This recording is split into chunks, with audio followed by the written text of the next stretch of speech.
Good morning, everybody, and welcome to this session on and upskilling for quality jobs in e-mobility and the rail industries.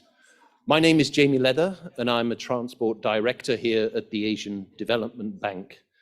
We will have a panel discussion covering both of those topics, e-mobility and rail industry, and how we can look to ensure that this region has the right skill mix, the right capacities to be able to support this important objective in terms of more sustainable transport. We are very much of the opinion that a multimodal transport solution is required to move people and goods, so we must link railways to road-based transport to maritime. That is essential. We also must decarbonize the sector, and that's where the more energy efficient modes of transport, rail, shifting mode from road to rail is an example, but also decarbonizing roads, because roads will always carry the vast majority of land-based transport. If you look at the EU, for example, 76% of passenger freight movements are by road. So it will always be a significant, just because it can distribute people and goods much more efficiently than a linear type of support from rail. But we must decarbonize that. And now, while we're talking about the future here, Asia is already a leader in this area. Our data under the Asian Transport Outlook shows that 97% of electric vehicles are in the Asian region. That's a huge number, 97%. There's a lot of talk about Tesla, but given the world's fleet of electric vehicles, it's somewhat of an irrelevance because we don't see many Teslas here, but we see an awful lot of two-wheelers and three-wheelers. So that e-mobility transition is being led by this region. There's a long way to go, which is why we're raising it here. How can we build up that momentum? On the rail side, since 2015, 80% of the global railway expansion has also been in this region, in Asia. And this region leads in terms of high-speed rail kilometers and metro kilometers. So we are, quite often you sort of say developing Asia may be behind Europe or North America, but in terms of e-mobility, in terms of rail expansion over the last 2-3 decades, this region is leading. But there is massive amounts of investments required, there's massive amounts of planning, operations, all of those components are required. And to feed that, we really need to look at how the skilled staff and the capacity will be there. And that's why we're talking about this or upskilling for quality jobs in both e-mobility and railway. Allow me to, we'll go through a sort of panel questions first. There are Q&As, so please keep those coming when we're looking at those. So I think they'll be fed through and we can get to those at the end, but we'll go through a couple of rounds of questions to hear from our panelists. And if I may start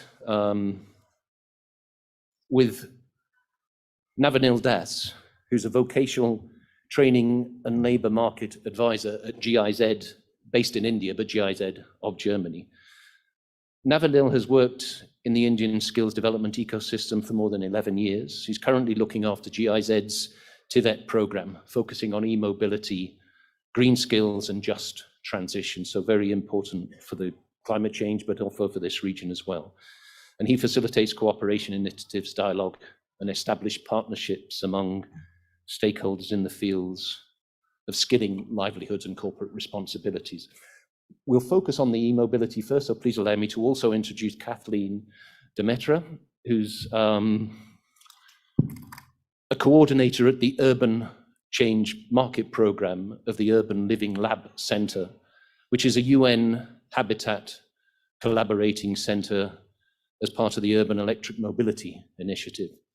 She collaborates with various entities to transform urban mobility in resource sectors. And she previously oversaw the sustainable transport at Clean Air Asia, which is just based across the road here. So a lot of knowledge on the e-mobility side. But let me move over to sort of get into the discussion. I will introduce the other speakers when we move on to the rail component as well.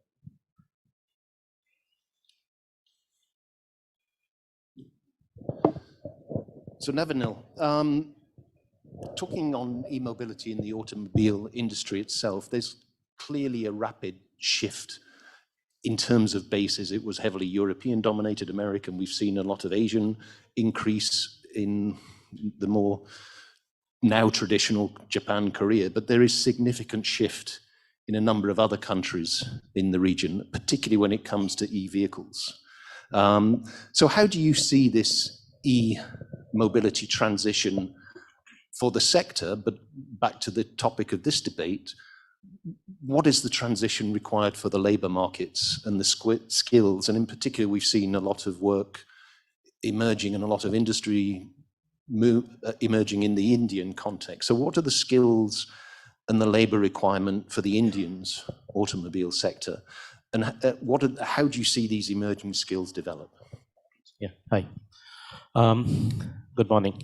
So James, first let me give you some statistics that as per August 2023, I mean 2 months back, we have a data available on the Government of India's website that more than 2.8 million e-vehicles are running on Indian roads right now.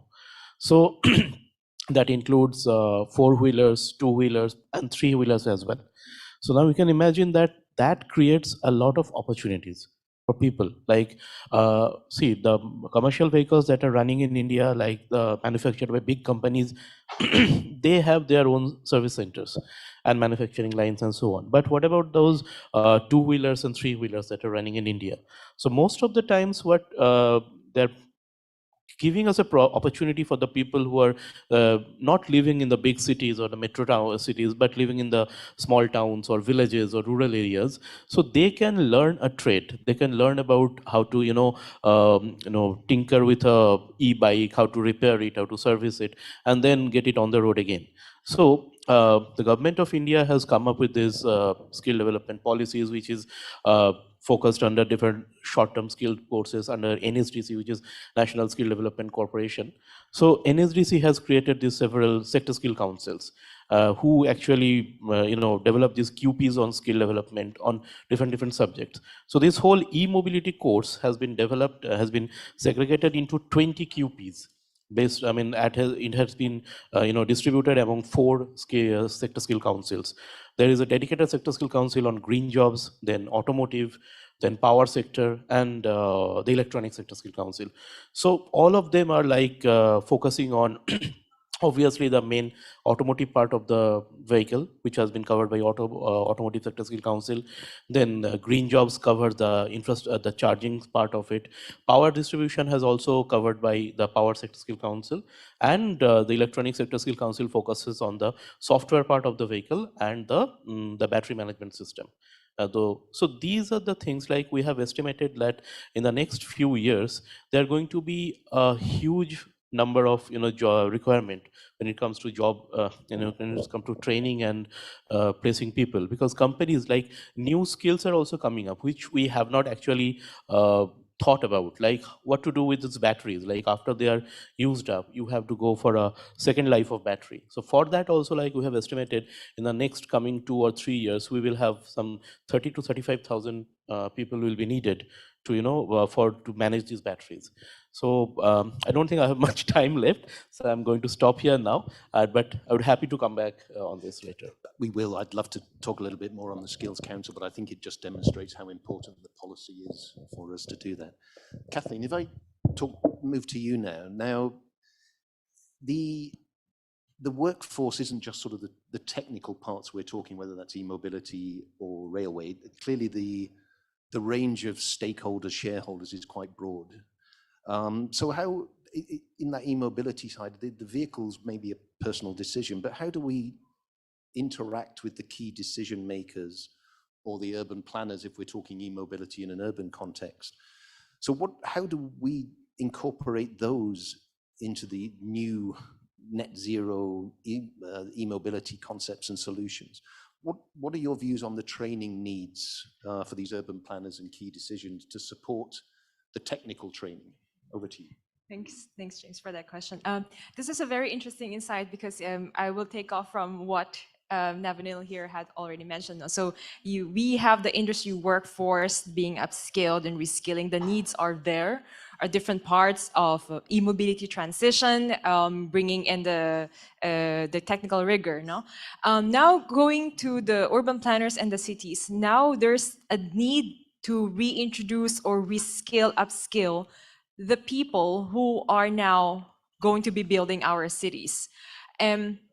So my affiliations, Urban Living Lab Center, we're building on a range of research and projects, and we're trying to at least focus on the capacity building of urban transformation, right, in mobility, energy, planning sectors, etc.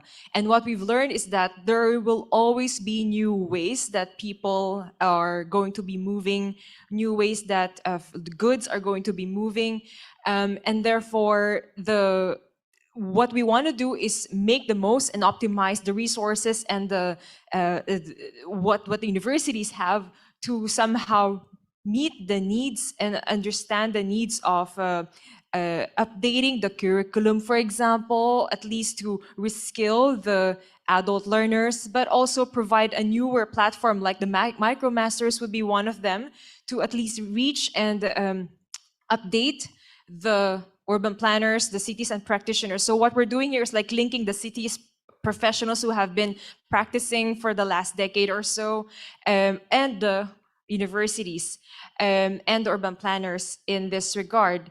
And what we have learned is that there are also new ways to think of it from an interdisciplinary perspective.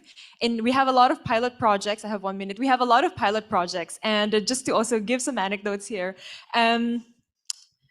the universities, the urban planners, the cities were able to have a bit of collaboration there, where we really were able to go into the community, go to the users themselves, public schools, public hospitals, see how these mobility needs are actually changing or evolving over time. So take the case of COVID, for example. There were needs from the local universities and local government units to transport vaccines or people who are ill, so are feeling symptoms. So that was also one of the needs that we realized.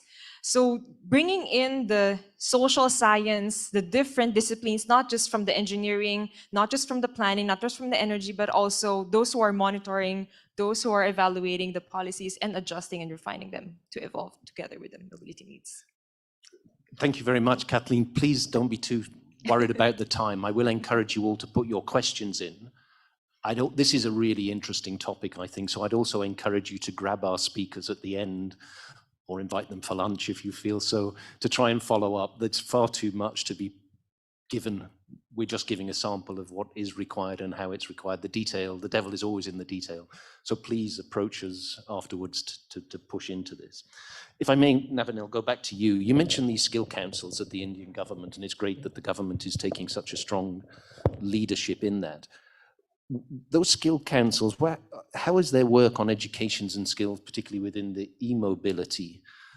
But what is the role of these skill councils in greening the TVET type of education, and how, a little bit more on the how they operate, because learning from a government that's put this in place and delivering this is of great importance to any other government officials here who may want to replicate or build on the sort of experience you have. Yeah, sure. So I know that there are several government officials from India here present, so they know about it, but for others and also for the panel. So basically what happened, I told you about this National Skill Development Corporation, which has been, it's a public-private venture between the government of India and several other industries, so industry leaders. So they developed this NSDC, or this corporation, and under NSDC, they started creating several sector skill councils. So it ranges from automotive, electrical, then hospitality, tourism, gems and jewelry, even sports, then handicrafts, the traditional art form. So, sorry. So all of these sector skill councils have been created, and then it's getting added on, like new sector skill councils are also in the pipeline. So all of these sector skill councils are made in such a way that they are also a kind of a PPP venture. Like there is a industry champion. So suppose if we are talking about Indian steel industry, so there is a big giant of Indian steel industry. So suppose Tata Steel. So Tata Steel is a part of this sector skill council, and there is a government official who will be also, or a semi-government official who will be also part of this sector skill council. So they decide, basically it goes like that, then the industry decides, okay, which are the skills or which are the job roles I need for this, for my plants or for my service center or something like that. And then based on that, I will develop these new QPs, which are qualification packs, and also NOS, which is National Occupational Standards. So suppose if I'm developing a bartender, then there has to be certain number of hours of which I have to go through a training, and I have to learn these certain things. Like I have to know how to serve water, I have to know how to mix a drink, or maybe pour a coffee or something like that. So for each and every broader sector, they have been developed into so many multiple, I mean, as much as possible job roles. And based on these job roles, they have taken support from industry, they have taken support from international and national organizations like GIZ, ADB, and other organizations. And then using the resources, using their knowledge, these QPs have been made. Like GIZ is also a very, I mean, integral part of these sector skill councils. Like I mentioned about green jobs, I mentioned about automotive sector skill council. I mean, very recently we have developed a QP with the automotive sector skill council on how to use the resources efficiently, and how to make the because India has so many foundry clusters, so how to make them more energy efficient, so that the workers who are working in these foundries, so they get training on how to use their resources in a more optimized way, how to be more energy efficient, and so on.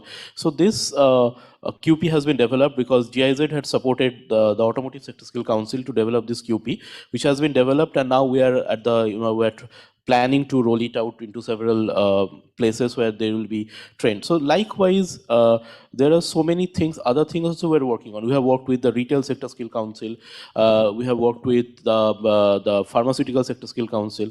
So there are more than, I think, 30 sector skill councils, and more are getting added to it. So that is a very unique model that Government of India has created, and which has been one of the most successful models when it comes to skill development of India. So that way, like e-mobility, like I mentioned, that has been, I mean, they divided into 4 parts, and 4 different sector skill councils have taken up this e-mobility sector, and they are working on this. But new things are also getting added up to it. Can I just, a quick follow-up? Those 4, is there consistency required in that approach, or is there quite different between the various units that are being established? No, basically they have taken up those job roles which are related to their sector. So like when you are, say, suppose you are talking about setting up a charging station, so that is under the Power Sector Skill Council. Or if you are talking about the software part of the vehicle, or the how to design a battery management system, then that is under the Electronic Sector Skill Council. So likewise. But the processes and the systems are replicable, even though they may be in different sectors. Yes, because I think other countries like Sri Lanka and Bangladesh also, they have approached the government. I think in Vietnam also they have approached the Government of India to understand this model and replicate in their countries. And GIZ is also facilitating that process. Right now, actually, as we are speaking, that there is a delegation team in, they are visiting in Vietnam, and from GIZ. So they are also trying to, exchanging knowledge and understanding. Yeah. Great, thank you very much. Kathleen, back to you now. Quite often universities are seen of the teaching side, but also can play a pivotal role in R&D, research and development, and technology. Obviously, there is a lot of technology advancements required. There's an upscaling, not upskilling, but an upscaling of those technologies. So how can you see that universities being a driver for that innovation development, in addition to providing the skills and teaching those skills? Okay, I'll talk about 2 things. One is informing the design of the solution, and the second is on the scale up. Informing the design of the solution. Local universities, especially national universities, are I would say like at the ideal position now to really collaborate with the different, networks, the NGOs, think tanks, automotive manufacturers, to inform the design of the solutions. So they would, they have the chance, they have the opportunities also to work with, let's say, the local government units, national government units. We have seen that in the different projects that we have been working on. And just to, also to give you a bit of context, so we're working also on like living labs. So my affiliation is like Urban Living Lab, right? So essentially this living laboratory is like this real world scenario where we are able to prototype the solutions alongside the cities, the urban planners, the practitioners, the stakeholders, and the users. So we talked a little bit about the electric 2 and 3 wheelers, right? So, we would think about the 2 and 3 wheeler design as just that, but then we then are informed and by the users and by the universities, okay, a 4-wheeler quadricycle would actually fit in here, and they work together. So local universities and the urban planners, the automotive manufacturers, the importers, etc., we all work together to create that design, that prototype for the city. So fit for purpose for the local constituents through the living lab. And the second, the scale up. The scale up, what we also learned throughout these years is that they bring in I would always go back to the academic or technical rigor and they know how to make use of this information that we are gathering from different stakeholders. All this data, this information, like what is your operation, how do you use it? In the morning, maybe 7 in the morning, you start your operation by loading your truck or your vehicle. So this information, then these partner local universities, they're able to make use of them and optimize them in such a way that would inform further how we're going to be planning the city. Again, this is real world living laboratories, so it's not like planning within 1-year project. It's like continuous action and making the most out of this partnership that we're building with the local and the national governments in that regard. Thank you. Thank you very much. If we move now from e-mobility to the rail, I realize I'm hiding behind here for those on this side of the audience. Let me please introduce our other 2 panelists as we move now to upskilling or reskilling, upskilling in the rail subsector. We have 2 speakers. One is Mark Holmes, who is the head of membership and development at the National Skills Academy for Rail, NSAR, in the UK. And Mark has worked in public and private sectors for more than 40 years, including 10 years in Asia and the Middle East. And he's got experience in a range of sectors, including transport, but also manufacturing, finance, health, and working on large workforces and complex contracts. His expertise is in operations management and business development. Our other panelist is Shirashi Hirooki, who is the division's senior management, HRD and O&M support division for India High-Speed Rail Project Support Department, International Affairs Headquarters, East Japan Railway Company. Mr. Shirashi is the division's senior manager of this Indian High-Speed Rail Project Support Department, and has developed his career mainly in the field of HR and HR development at JR East, Japan Railway East, and has been in charge of their human resources and O&D support, as well as that in India, and bringing those Japanese JR East support over to India. So welcome to our next 2 panelists as we move into the rail part. Mark, if I could start with you. One thing that is constant is change, if that makes sense. So we are seeing a sort of acceleration of that change. I mentioned at the beginning that there's significant investments in this part of the world in railway, but also in Europe, UK included, in Europe in my mind. But there is a massive advancement in the way that rail systems will be built and operated.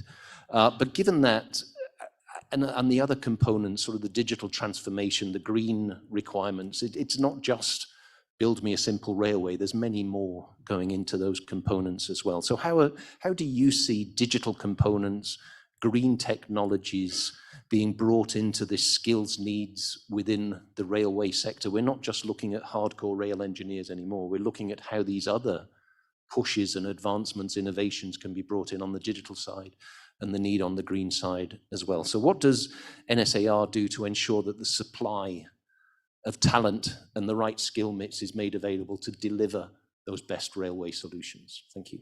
Okay. So I think first, so first I should sort of set context for the UK railway. I think we're the oldest railway. In fact, in 2025, we celebrate our 200 years. So with that comes a legacy.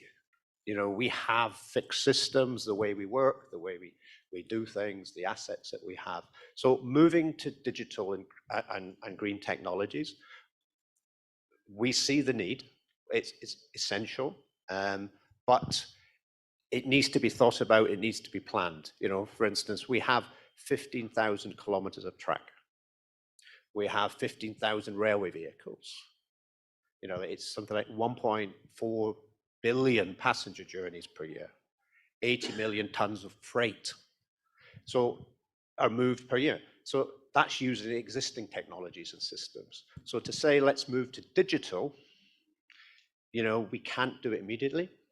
We need to consider the service must be maintained and delivered, but at the same time, we do need to modernize. So we need to sort of plan for it, that essentially. It will require a lot of new equipment. So brand new equipment needs to be ordered, it needs to be manufactured. So there's a whole logistics question to be answered in sort of moving to digital and green. And then importantly, equipment's fine, assets are fine. We can put orders and get those. People are the key enabler to all of this.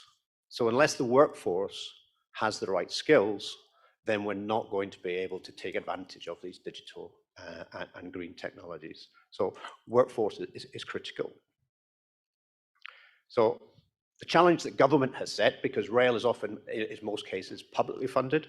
So the challenge for rail, for government always sets, is do more for less, essentially. And so this is where digital and green comes in. So particularly digital, we can improve reliability and safety with digital. So examples would be sensors on assets, use of drones, so we can move to condition-based monitoring instead of planned maintenance. So that allows us to use our labor force more efficiently. It allows us to predict problems. We're not immune from climate change, even though we're in the UK. We're seeing hotter summers. We're seeing a lot more rain. We're getting floods. We're getting landslides. So if at the moment, that's only picked up by gangs of workers walking down the track, inspecting the track. If we use technology, we can then have sensors. So we can predict where problems and we can take action before they either disrupt the service or create a safety hazard, because of a landslide, we could derail a train, people could be injured. So digital is really important. As I said, we're a small island, we have a lot of track, we have a lot of vehicles. We need to, I'm out of time. So digital also will help us improve capacity by running more trains through digital signaling. It'll give us better customer service by providing real-time information to passengers about their journey time, particularly important when you're intermodal transport. And also it'll improve energy efficiency, which moves us to the green question. Thank you. We all hear do more with less all too often. I think if we could only turn that into do a lot more with more, we would see a certain acceleration in all of our work or personal lives as well. So thank you for that, Mark. Shiraishi-san, can I turn to you now, please? And I believe you're going to show us some slides. So if we could have those slides up as well in response to this. And it is an important topic, is the safety component. And I will, if I may, steal a bit of your thunder and say that JR East, Japan Railway East, has been operating high-speed railway for nearly 60 years, since 1964. And this is the important part, with 0 passenger fatalities. So while we're looking at all of this, do more with less, how do we ensure some of those fundamentals? We do not want any of our rail users in this case to have accidents. We don't want injuries, and certainly not fatalities. So please, could you give us an overview how you've maintained some of those important aspects and ensure that the quality of your teams, your staff, your operators are up where they should be with safety respects? Thank you. First of all, thank you for inviting me. It's a very great honor for me and my company to participate in such a wonderful discussion today. Firstly, I would like to briefly introduce my company. JR East is the largest passenger railway operator in Japan. Established in 1987, when former Japan National Railway was privatized. We are responsible for operation and maintenance of high-speed rail network, well known as Shinkansen in Japan, to 5 directions. Next slide, please. The slide shows the features of Shinkansen. Shinkansen trains operate at extremely high speed of maximum 320 kilometers and are used by huge numbers of passengers every day. However, the most important characteristic of Shinkansen is its very high level of safety. Japanese Shinkansen has been the safest and most reliable means of transportation, with almost 60 years of 0 passenger fatalities since its commencement in 1964. This fact is the utmost pride of Japanese railway operators, including our companies, and is what we always value the most in everyday operations. Next, please. Safety is the top priority of the railway operation, especially for high-speed rail. To achieve ultimate safety, reliable systems and many systems are, of course, necessary, but equally or more important are human resource development through continuous efforts and education and training. Next one, please. Every modern high-speed rail, not only in Japan, but also in other countries, has its own highly sophisticated systems. But just building such system is not enough to ensure safe and reliable operation of them. We have been continuously upgraded for our Shinkansen for nearly 60 years, including aspects of the HRD efforts involving operation and maintenance. Next, please. This slide illustrates what I have just said. The safety and reliability of HSR operation can only be achieved through the continuous HRD effort. Next, please. This slide shows the basic philosophy of HRD initiatives of JR East. The human resource development of Japanese railway companies, including JR East, basically focuses on OJT. In the case of HSR, which operates at extremely high speed, safety cannot be achieved unless we, all unremunerated employees from top management to frontline staff have a common understanding on what we should do in our everyday work. Next, please. This is a summary of I have just explained, but already running out of time, so I just skip this slide. Yes, my key message is just same as Mr. Mark Holmes. Workforce is critical to ensure safety. Thank you, Shirashi-san. And I think if I can go back to Mark, but again, there is a similar message here, which is always good to hear. At least we know where we should be heading. It's how we put those building blocks in place. And so back to you, Mark, on how do we build this talent pipeline in what we've seen, particularly in this part of the world, is a very rapid expanding rail network. Ensuring that those emerging solutions, the talented workforce, that pipeline of skilled professionals in all components of the rail industry, how do we ensure that that's put in place? I think for me, the starting point is, it's a kind of scientific approach, we like to call it. So workforce planning is the starting point. Work out what it is you need in terms of skills, quantity of skills, how many people do you need, and when do you need those skills? Because if you're building a railway, operating a railway, you don't need all the skills on day one. You need to think about when do these skills are needed. So workforce planning is essential. Then you need to consider so this is like, if you like, demand side. So then you need to think about the supply side. Where are those skills going to come from? colleges, technical colleges, universities, are they actually offering the right programs that are going to deliver the skills that the employers need in order to run the railway? So there needs to be engagement with colleges. So we do a lot of workforce planning for the UK industry and for other sectors. We also do offshore wind, and we work with other countries across the world to do workforce planning. So we build up demand side, and then we share that with the supply side. We tell the colleges, we give them the data to say, these are the number of people, these are the skills we'll need, and this is when we'll need them. So it's guidance for the programs that they need to offer. But it's not just about new workers. We also have a workforce that has a lot of knowledge, and we don't want to lose that knowledge. So we need to upskill and reskill our workforce. So that's part of the challenge, is to identify where are the competence gaps that the existing workforce have, and then design programs that are going to fill those gaps so that you again get the workforce you need at the time you need it. So we like to say it, right person, right place, right time.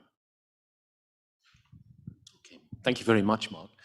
Shirishi-san, again, you may have some slides, so if we could pull those up, please. But I think this particular question is really important for such an audience.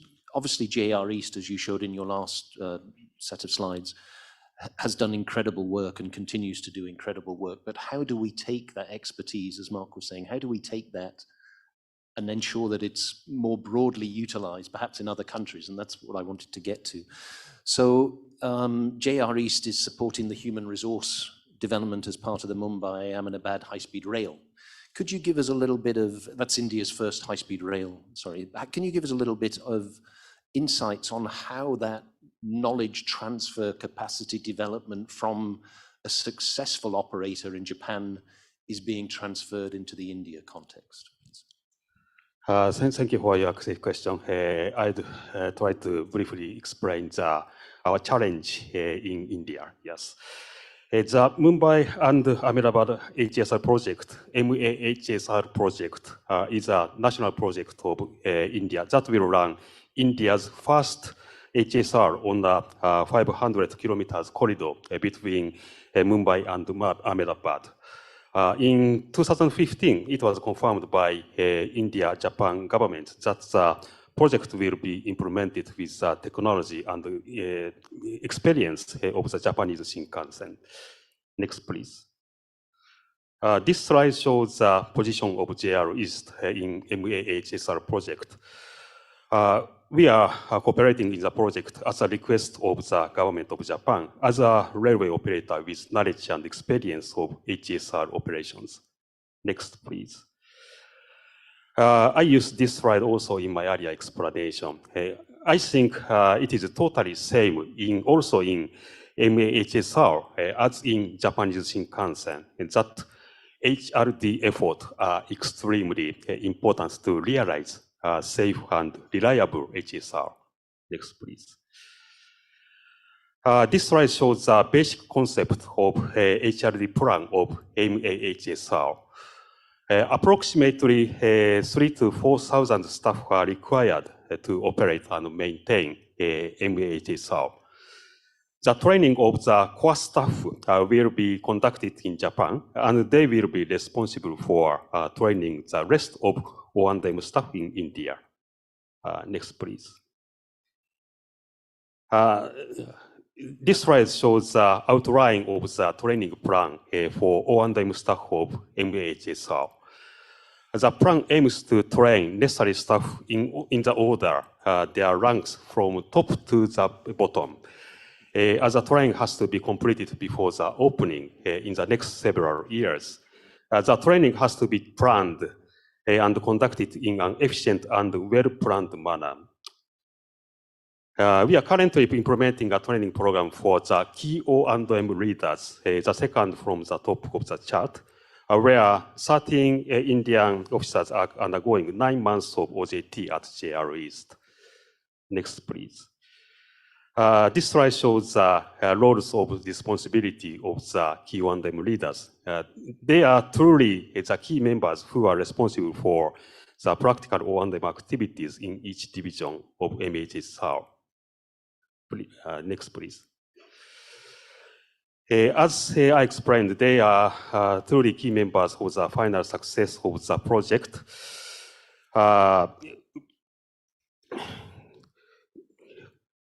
We would like them to understand thoroughly not only the purely technical aspect of the Japanese Shinkansen, but also some kind of the Japanese specific concept rooted in the Japanese culture, such as cross-divisional cooperation, optimization of entire organization, and so on.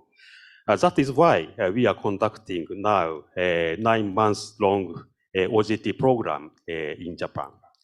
Next, please. This is a summary of what I explained now. Yes, thank you. Thank you very much. And the panel has now provided their views. Before we go to an intervention from the floor, please do keep your questions coming in. We have a number of questions, at least one for each online for our panelists, but in the audience, please prepare your questions.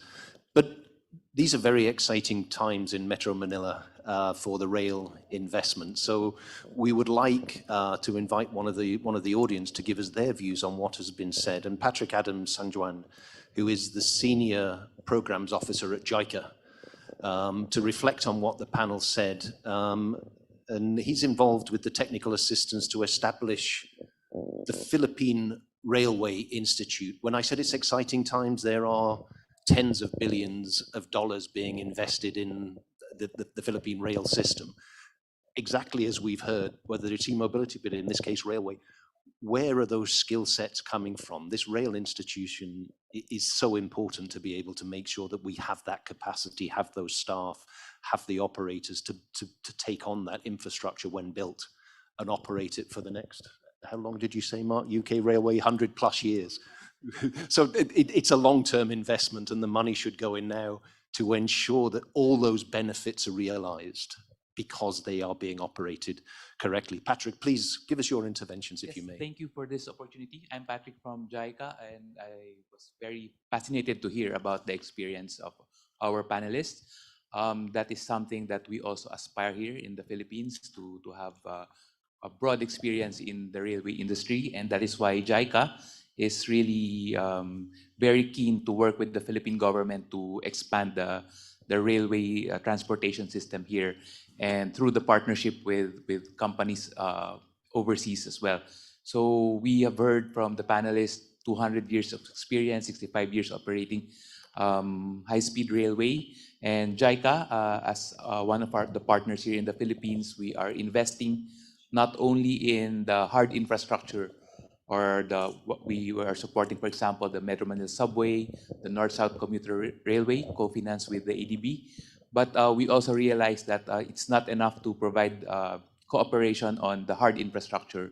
So based on other countries' experience, we have worked with the Philippine government, particularly the Department of Transportation, to establish the Philippine Railway Institute, which, because we foresee that there's a need to have more experienced railway workers in the country, and we have established that in 2018, and we are incorporating a lot of the things that have been mentioned earlier. For example, the importance of human resource development, providing certain trainings like fundamental trainings for new or upcoming railway career professionals, as well as other trainings for those who are already working in the railway sector. We recognize that railway is one of the, I think, least regulated transportation modes here in the Philippines, and that's why we are really very keen to work on with the Philippine government, and we hope to gain from the experience of, for example, in UK and of course in Japan to further improve this as we move on to further phases of our partnership with the Department of Transportation. Thank you very much, Patrick. It's excellent to hear the real world examples of building. I'm a transport background, but it's so important to ensure that we have the education, the skill mix, and the people to be able to operate, whether that's the excellent work Japan is doing in India or the work we're doing here in the Philippines. if I may move to some questions now. We have quite a few coming in, but please do keep them coming in. The first one I wanted to put to the panelists is, I'll go back to the e-vehicle side, if I may, give the rail guys a rest for a couple of minutes. But looking at e-vehicle manufacturing and sharing of information, EV technologies or training of those education providers. Nevin, perhaps you could give us, what are your views on e-vehicle manufacturing, sharing of information on EV technologies, and how should that impact on the training component or the education side? Thank you. Well, the answer to that one is yes and no. See, like what we do, like, I mean, I have also mentioned it yesterday that GIZ, we have also developed an e-mobility course with the support from IIT Bombay, which is India's one of the most, highest ranking engineering colleges and research institute. So when we developed this course and we tried to reach out to industries in India who are manufacturing EV and components of EV, so there are certain organizations who were very keen to come forward and help us, and they shared their informations with us. And there are certain organizations like a big giant auto manufacturing company from Europe. They flatly said us that no, we cannot support you in this regard, but once our vehicles are up and running in India, then maybe you can buy one and then take it apart and to understand what is going on inside. So what we did, like, we have developed we are actually creating relationship with this organization. So rather than going to one-on company or manufacturing organizations, what we are doing, like, we're approaching the industry association. So, and then we are approaching their members and explaining it to them that what is happening, what we are going to do. And also we're trying to explain it to them that it's not that about we are a commercial organization, and if you are sharing your information with us, so it's basically going to help you in the long run, because we are going to train people and who are going to work in your organization only. So the ice is breaking. It's not that we have shunned out from everywhere, but it's taking time, but we are making progress. Yes and no, like I said. Okay. Thanks. I'm glad you didn't just end at yes and no. That would be the best response, and you could take from there what you like. Kathleen, I put this question to you, and it's looking at restructuring and transitioning in the mobility approaches that are required. So it's quite broad, and it may be rail, it may be urban, but as you were talking about planning and decision makers, I've put you on the spot, and perhaps you're the best suited to respond to this question. How do we develop those green approaches, the green energy, the sustainable transport? How do we make it inclusive? How do we address all of these components? And perhaps it's referring a little bit back more to your my older days. Older days in terms of clean air, but in terms of the key decision makers and getting everybody on the same page. Yeah. Okay. So this is a big question, because it's like, how do we do it now? And if I will just to put it simply, some of the keywords were mentioned, the demand and supply, but basically it's thinking about what are the demands, how are people moving, trying to understand that part, that aspect, how are people moving, how do they wish to move around, how efficiently, where are they going to, the demand of the users, trying to understand that part, and the supply of the solutions. So the suppliers of the solutions, they could be like the urban planners, they could also be the manufacturers, the governments, those who will be planning the cities. And what we want at the end of the day is something that these planners, these suppliers of a solution, let's say, to come up with a solution that will last for like 200 or so years. You want something that users can afford and can access.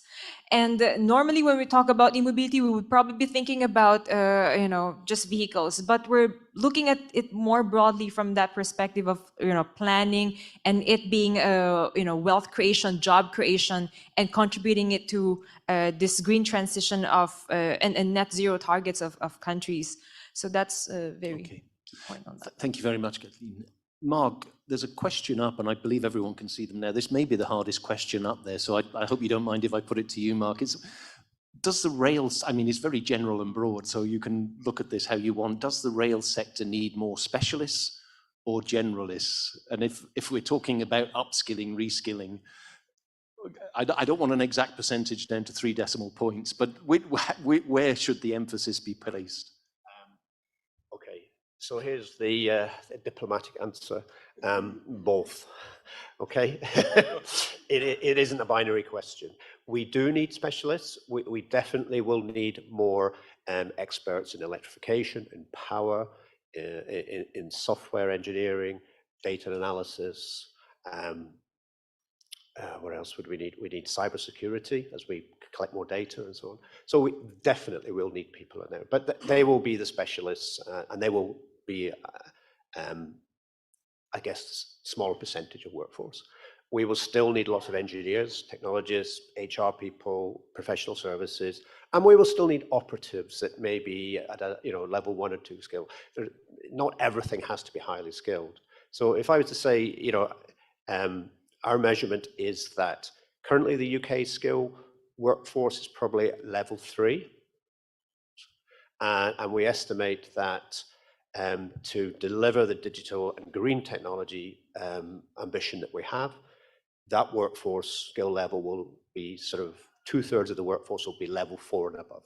So there's definitely an upskilling component going forward.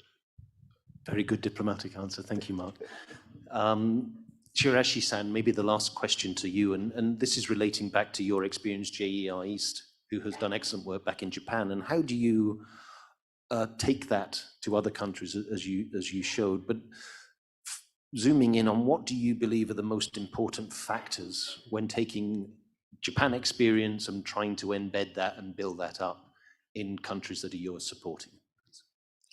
Thank you very much for your question.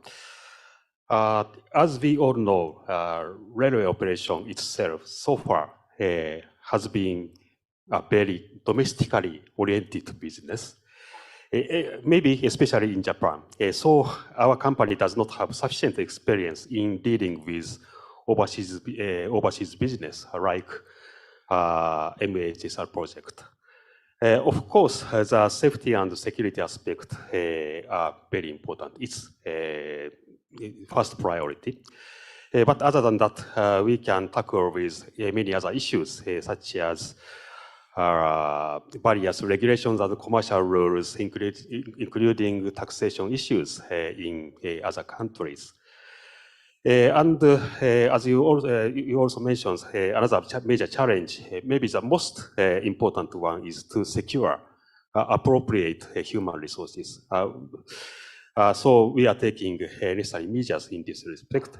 For example, sending our employees on internships abroad to get experience of overseas business, or recruiting suitable candidates from outside our companies in mid-career, etc. Okay, thank you very much. I believe we have about 2 minutes left, so I wanted to do a bit of a wrap up. But I think we've heard some excellent insights, a complex area, a very important area. But maybe is there just 1 or 2 words of advice that you would like to give to our audience? And the key here is that ADB's role is to provide the best support we can, the most value we can to our developing member countries and private sector as well. But given your experience, given this need to build up that capacity, if there's 1 or 2 words of advice you can give the audience, what would they be? I know I've sprung this on you at the last part, but what do you see as being perhaps the most critical part? And if you can keep it very short, succinct, to sort of 30 seconds or so. I think it would be the relationship between the industry and academia. Like, people are training, but industry also has to come up and give them employment, share their technology and everything, so that it becomes a seamless transition from the institutions to the academy, so to the industry. That all. Thank you, Kathleen. Okay, 1 word and supplementary. Collaboration. Harness the power of collaboration and initiate conversations upon returning home to set the stage for that inclusive innovation, so that we can build our cities more prepared, at least to get the cities more prepared for the future. Thank you, Kathleen. Mark? I think it's echoing what's been said. I think I'd say planning, let's think before we act. That's the most important message I think I would give. Collaboration, definitely, because industry cannot do this alone. It needs to have the universities, colleges, and even schools involved. I mean, we're looking at engagement with children as young as 7 years old. Do you know, from 7, children start to switch off careers because their parents tell them. So you need to build that sustainable pipeline. You need to engage a very long journey with people to get them into your industry. Thank you, Mark. And Shirashi, final words from you. Yes, my answer is continuous effort on human resources development. I think we should keep the fact in our mind that there is no completion in the HRD. That's my answer, yes. Thank you very much. And if you could join me in thanking our panelists for some excellent interventions. Apologies for that side of the room. Let me stand up. I am from the transport sector, and within ADB, we do invest and provide financial support and technical support for transport infrastructure. It's around $5-6 billion of investments per year. The reason I'm so happy I was invited to be part of this is that we are moving, and our clients are expecting us to move way beyond just pure infrastructure. We are increasingly getting into the operations, the upkeeps, the systems. We must decarbonize the sector. We must work with industry in terms of e-mobility. We must operate safe, efficient, massive rail systems across the region. We can't sit in our silos. In transport, we must work and broaden our assistance to ensure that we're building up that capacity. It's not just a case of doing infrastructure. Yes, the infrastructure is the first step, but we must do it in parallel. We must ensure that those skill sets are there. We must ensure we're engaging with the industry on the e-mobility side, with the energy colleagues in terms of charging infrastructure for those e-mobilities that will come into the government's climate change or transport policy. And there is a real focus across the region and in our assistance on that rail side. So it's great we heard how that experience from long-serving UK type systems, but building up that capacity and what we're trying to achieve here in the Philippines. If there are any government officials here who may be looking at what sort of assistance we are seeking, please talk to your finance ministries who will ask us for that assistance. Please to your transport colleagues and say, embed capacity development, institutional development within that infrastructure. That's what we see as being perhaps the most emerging need from our clients. You have many good civil engineers who can design things. You have many competent contractors who can build things. How do we ensure that they're operated better? And that's where we need this skill and capacity enhancement within the institutions, but broadly with the universities, with the professional accreditation and all of those components as well. Sorry, finishing on sort of an advertise for ADB or a request for assistance, but that's the purpose. You learn here and we try and help you implement that as well. So thank you again once more to our panelists, and thank you very much for your attention.